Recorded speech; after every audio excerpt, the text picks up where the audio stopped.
Hi friends, this is Simran. A very warm welcome to all of you in my channel The Recipe Hut. In this video, let's learn how to make paneer, that is Indian cottage cheese, in an instant pot. The paneer that we are going to make is going to be so soft and delicious, and it is going to be healthy because it will be made without any additives. I will also be sharing various tips and tricks which I have learned over the years, with which you will be able to make much softer and better tasting paneer than the store-bought one. So let's get started. To make plain paneer, I have taken 8 cups, that is 64 ounce or 2 liters of full fat milk. To make paneer, I prefer using the full fat milk because it makes a really creamy paneer. And approximately 1/4 cup of distilled white vinegar. From this, I've used 3 tablespoons of vinegar, but this quantity might slightly vary for you depending on the milk type you take. We will start by pouring the milk in the inner pot. You can also make this on the stovetop, and I've already shared a video on that. I'll be adding the link in the description box for your reference. Close the lid, and your knob can be on venting or sealing, that doesn't matter. And now we will turn on the yogurt mode. Press the adjust button, and we need to get it to boil. If you don't have yogurt mode in your instant pot, then you can simply turn on the saute mode and let the milk come to a boil. Milk is boiled. Let's open the lid. For me, it took approximately 15 to 18 minutes for the milk to come to a boil, but the time might slightly vary for you depending on the quantity of milk you take. After opening the lid, we will turn on the saute mode and adjust it on high, and now we let it boil for a few minutes.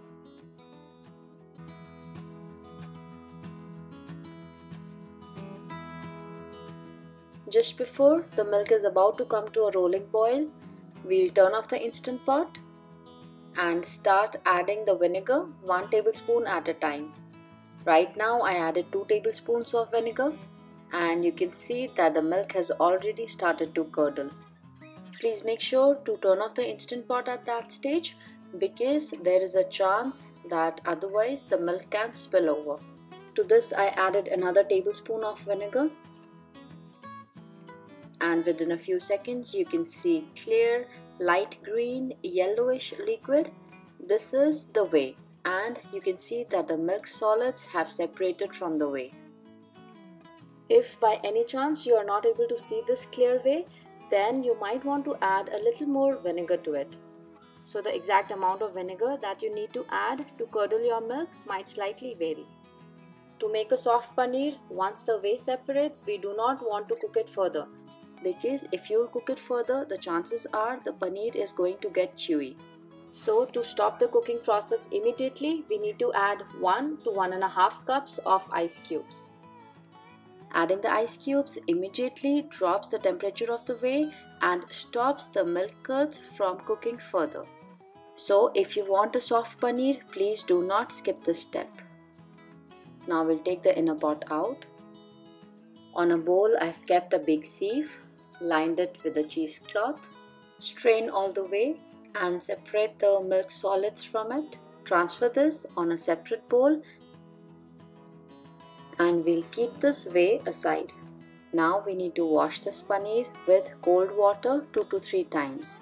Doing this will ensure that if there is any smell or taste of vinegar, that will go away, and also this will cool the paneer further. Or you can keep it under the running water for a few seconds. So whichever method is convenient, you can do that. Now we will gently squeeze it. Please make sure that you squeeze it very gently, because if you squeeze it too hard, there are chances you will end up with a dry and crumbly paneer.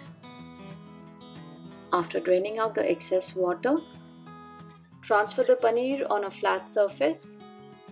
And now I'm twisting the cheesecloth from one side.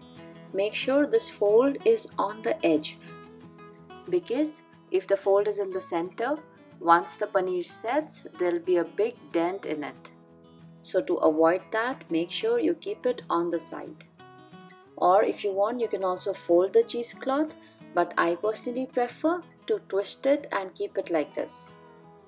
And now on top of this we need to put some heavy weight.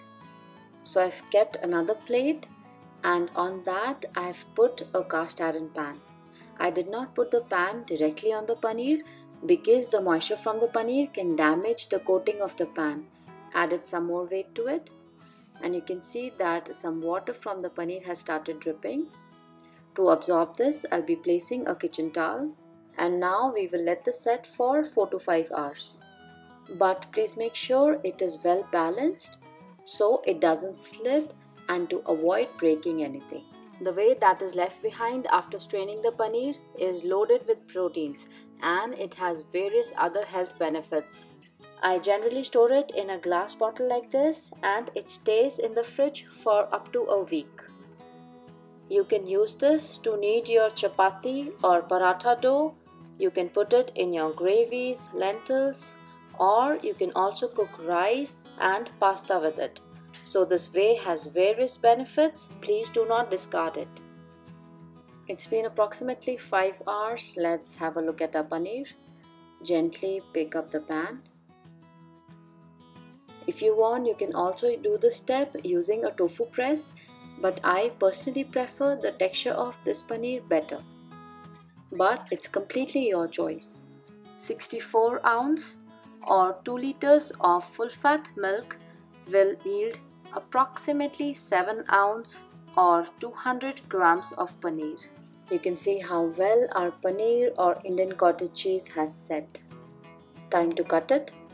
I'm cutting the edges first, and then I'll be cutting the cubes. I prefer to clean my knife in between for perfectly shaped cubes. An important thing to keep in mind is when you are adding the paneer in any curries or gravies, add it once the gravy is cooked. After adding the paneer pieces, cover the pan with a lid, turn off the gas stove, and let it cook in its own heat. If you do this, you will never end up with the paneer pieces crumbling in the gravy or with the chewy paneer. I like to use the edge pieces for the recipes that require crumbled paneer, and these pieces for the curries and other dishes.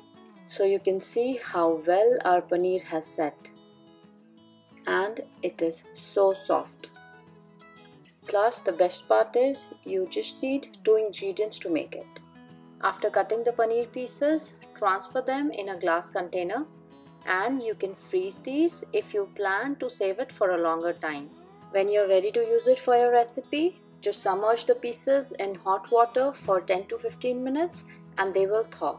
Or if you want, you can also store the pieces in a Ziploc pouch, but I always prefer saving it like this. If you plan to use it soon, then you can submerge all the pieces completely in water and then store it in the fridge for up to 5 days. But please make sure to change the water every alternate day. Friends, do try making paneer at home and use this fresh, soft, delicious homemade paneer for your curries, for saag paneer, or as a stuffing for your parathas, or enjoy it as is with some salt and pepper. If you've liked this video, hit the like button, because if you do, YouTube will share this video more and that really helps. If you are new to my channel, consider subscribing. Also, click on the bell icon so you get an update when I upload a new recipe. Thanks for watching.